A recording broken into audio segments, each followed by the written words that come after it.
Now, there's one main reason why I hate these sequels that take at least so much time in between releases. We got the last one about 16 years ago, more or less, and the original 25 years ago.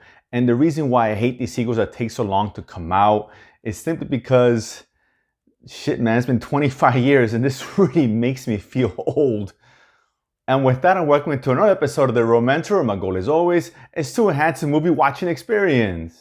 So, Bad Boys for Life, of course, the third part in the Bad Boys series, which started back in 1995, of course, directed by Michael Bay. We have here, of course, returning characters. Mike Lowrey, of course, his partner Marcus, played by Will Smith and Martin Lawrence, respectively. And, this is one that I personally wasn't really looking forward to. I know Bad Boys has a big following, and I get it. I was a fan of the first one. I didn't mind it. It was good, it was decent. The second one I just didn't like, so I didn't like the trailers leading up to this one, so my expectations were pretty low, all truth be told here. And I gotta say, listen, at the end of the day, I was surprised. I actually kind of enjoyed this movie. So anybody in the franchise is well aware what this movie is about, more or less. It's obviously a buddy cop movie, of course, with Will Smith and Martin Lawrence, who I thought have always been, no matter what I thought about the previous movies, they've always been the best part about them. They have good chemistry, they're funny, they work really well together. And the same remains here, despite the 25 years since the original. And it's good, interesting because this movie, obviously they're a lot older now and the different stages of their lives, although, Will Smith's character is still gung-ho about what he does and wants to continue it. Martin Lawrence, his character, of course, he's a grandfather now. He's much older. He's obviously a little bit out of shape. And I gotta say, Martin Lawrence is looking more like Big Mama than anything else. And dude, order a salad every so often. Just saying. But I digress. He's obviously at a point now where he's on the verge of retiring and leaving Mike all to himself, and events happen. And I don't want to spoil this because this movie has some surprising plot points, which I'm not sure if the trailers revealed or not, so I don't really want to spoil it for you.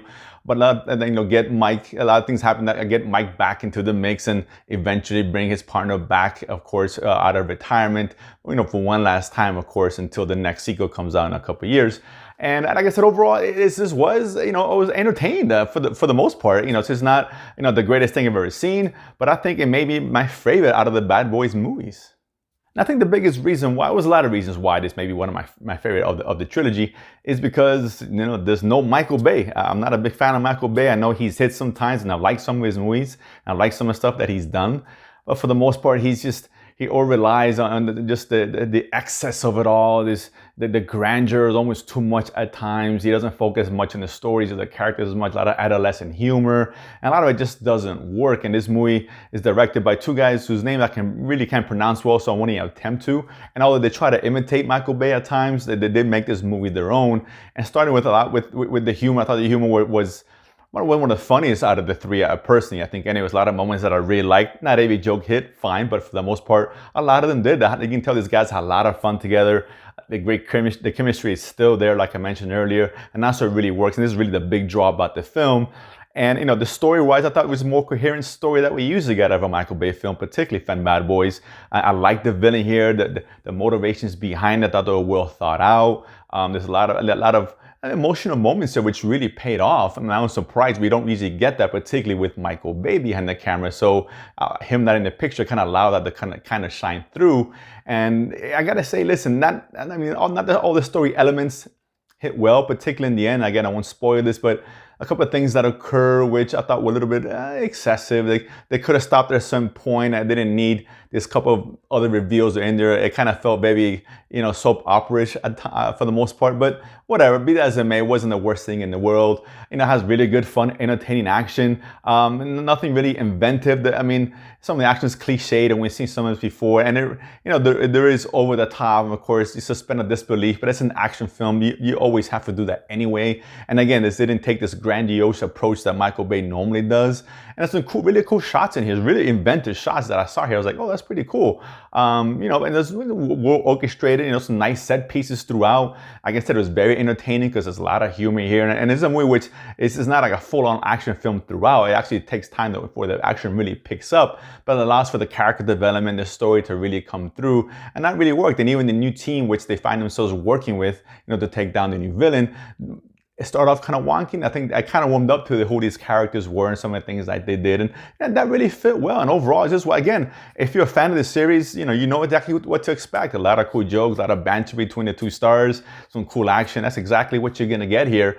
And for me, it actually worked. And I guess I'm surprised. I walked out, happy. I was satisfied with what I seen. I had a good time watching the film. Some flaws here and there with some of the way it's shot and edited.